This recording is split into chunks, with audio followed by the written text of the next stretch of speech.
Hi everyone, I'm Gavin from Gavin's Gadgets. Hope you guys are keeping well. Welcome to everyone new and old.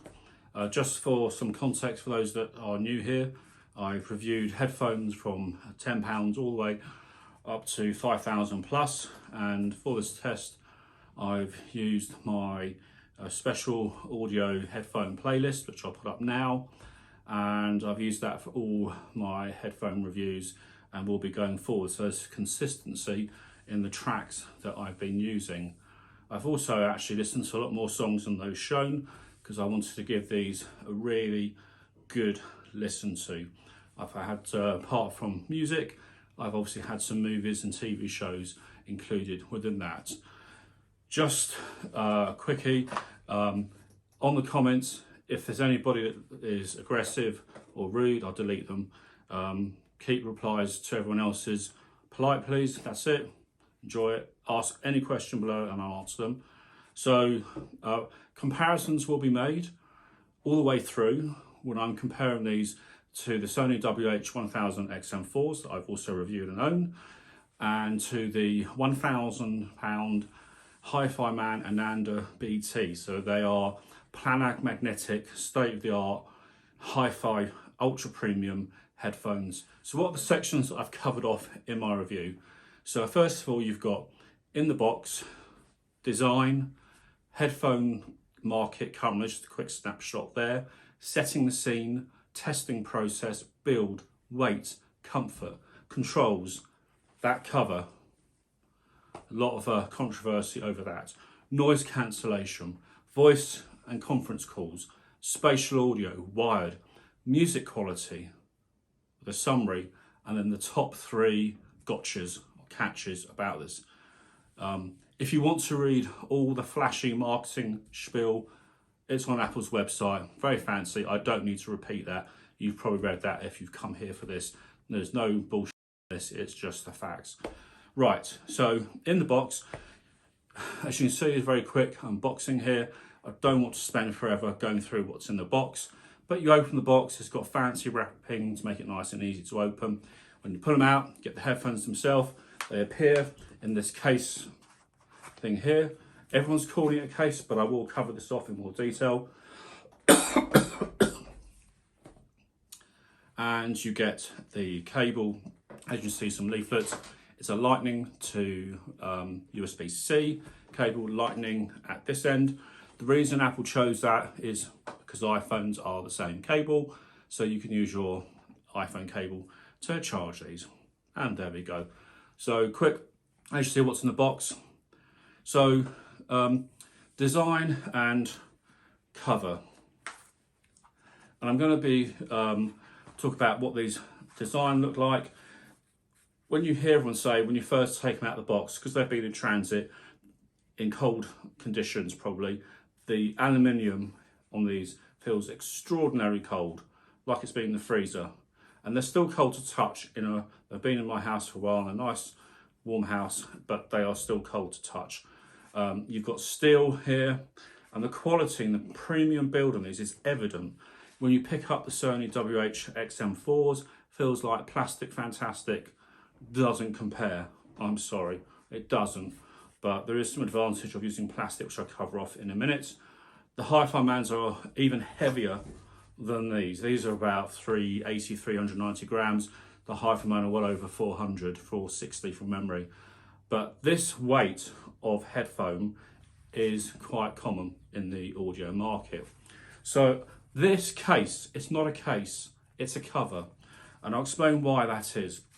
The controls are really simple. You have to mimic the crown on the Apple Watch, but a much bigger one. So you can push in, you can double press, triple press, and then if you turn it like so, it does the volume. And then you have noise cancellation on, and then transparency mode. And here you have the lightning connector. All the mics, there are 9 mics in total. And the other aspect of this, if you do want to ever change the cups because they've worn out, got dirty, and you can't clean them, or you just want them one of the new colours, they are £75 or $69. So you can make these a fashion statement. You've got a nice headband, and all in all, that is the design. In terms of why they've done this. Well, obviously the whole purpose of having this cover, and it's not actually a case, it's a cover, is simply it turns it on and off. It does have a slight cutout here, so you can charge with them on. But the reason it's a cover and not a case is they do want you to use it. They're forcing you to have this with you all the time. So when you don't use them and you want to turn them off, you put them inside the cover and you stop the aluminium getting scratched. That is why it's done like this. And actually in person, it doesn't look as bad as you might think. Should it have had a hard case? I think if you're traveling, you might want a hard case, but I've got to say, this is very tough. It's really solid. It's not like those plastic Sonys, which might snap or break if they didn't have the hard case. But these really should have a hard case. But the reason they've got this cover is simply to stop them getting scratched, in my book. But that's one of the things. So predominantly, we'll talk about price, because I know you want to talk about that. The headphone market is normally where they sell the most is priced at $250 and below. Anything under that is the sweet spot, so much higher numbers.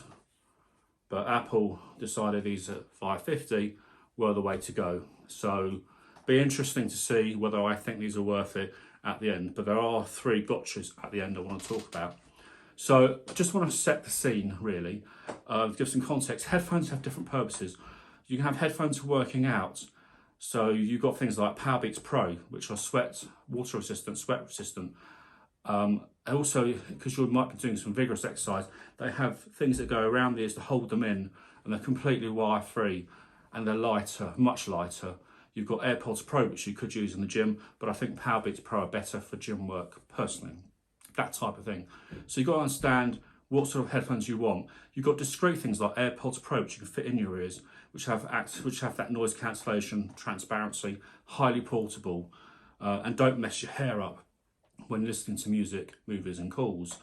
So with these are for proper listening, where you're sitting down in one spot, you sat on a long distance train journey, or you're commuting to work, or you're on an airplane, you're at home. That's what these are for. So to test these AirPods, there are categories that I've used. So I'm going to talk about the build, weight and comfort. So I don't think it's suitable for walking down the street. Would you walk with £500 pair of headphones that could just yank off your head as well? I think it's fine if you're sat on a train or a plane. And for some context, most premium headphones, as I mentioned before, weigh more than these, or weigh the same. So I don't think Apple are out of sync in terms of weight, and these do feel premium. They're also a fashion statement. They make a statement as well due to the cost, because these are a major company producing a run-of-the-mill headphone for everybody at a high price. You can change the cups, as I mentioned. You can take them off, like so, you put different colour ones on. But they are expensive if you want to replace them, but at least you can. The Sony XM4s, they are lighter, so they're better for moving around. They don't look too flashy at all, so it won't attract the same thing. But if you wear these, it's very noticeable. The Hi-Fi Man that I showed you at the beginning, they're much heavier and they are sit in one spot. They're not as comfortable either. These are very comfortable. The memory foam here is very comfortable. The controls, they're excellent. You've got a good tactile feel. So when you put these on, you can easily do the controls and stuff. And when you do put them on, it does know that you have these on. If you forget to put the cover on, they do stop when you take them off your ears. After a couple of hours, they do go into that low power mode. But these are quite tough. I wish it did have another case that came with it, but maybe we were asking too much for Apple to actually include a hard case. I hope a third party company does come along to have a nice fitting one, but there are plenty of third party headphone cases that you can buy at the moment. The noise cancellation, let's talk about that. Absolutely bonkers, fantastic, absolutely excellent. You put them on and the world is silent around you. Noise cancellation is absolutely excellent. You put them on, brilliant. Transparency mode, just literally pressing the button like so, and it's got one of the best transparency modes of any headphone. I would say it's ahead of the Sony, with one caveat that I'll talk about in the end. So they're not taking any credit away from Sony. They do have still excellent noise cancellation. I just think Apple have the best. The Hi-Fi Man has 0 noise cancellation options. In fact, they're open back design, so they let all the sound out and in. So you do need a quiet place to listen to them. Let's talk about voice call quality. 9 mics. Simply the best call quality you're going to get is with these. Better than the Sony. I did a wind test, I passed that as well. However, not water resistant, so don't wear them in the rain. And for calls, the Hi-Fi Man don't have a mic built into the headset. You have to plug in this little mic. There's a sort of 3.5 jack and a special separate mic you have to plug in, and it's very average call quality on the calls there. Spatial audio is where this has a complete USP, and at the moment is ahead completely of other headphones.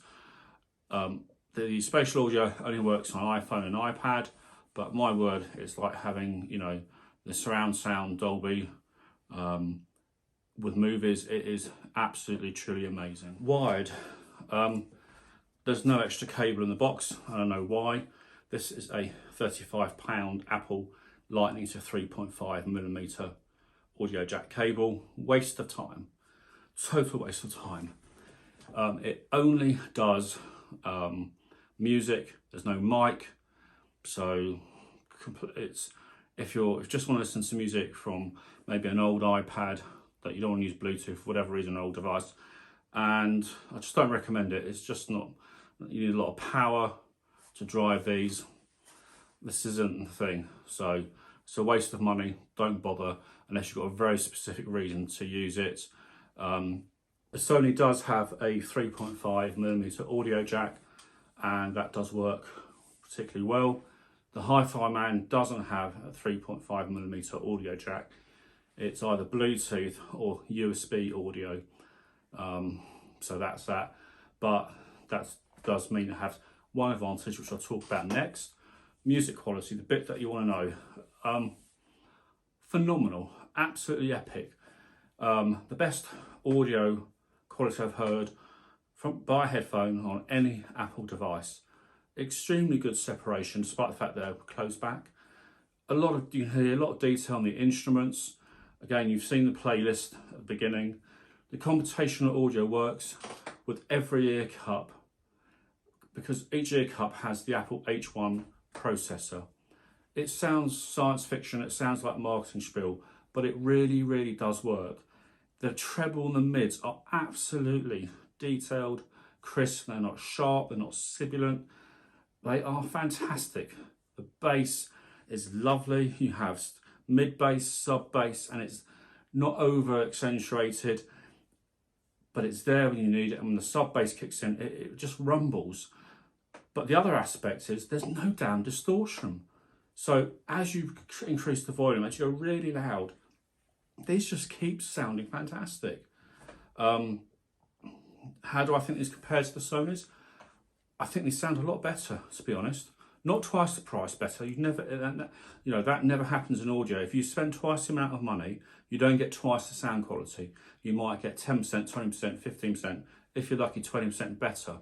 But I'll cover off my summary at the end about these. So the AirPods Max have a very wide soundstage. They're very well balanced as well. They're not bass heavy. They're just very well balanced with good bass, good treble, good vocals, and overall fantastic. The Hi-Fi Man and Ananda BT with their planar magnetic drivers do sound better, but they don't have noise cancellation, they don't have a built-in mic, they don't have spatial audio, and they cost twice as much. But they do sound better, and if you use them with USB audio, they sound even better again. But you pay for your specific case use and you pay for the price.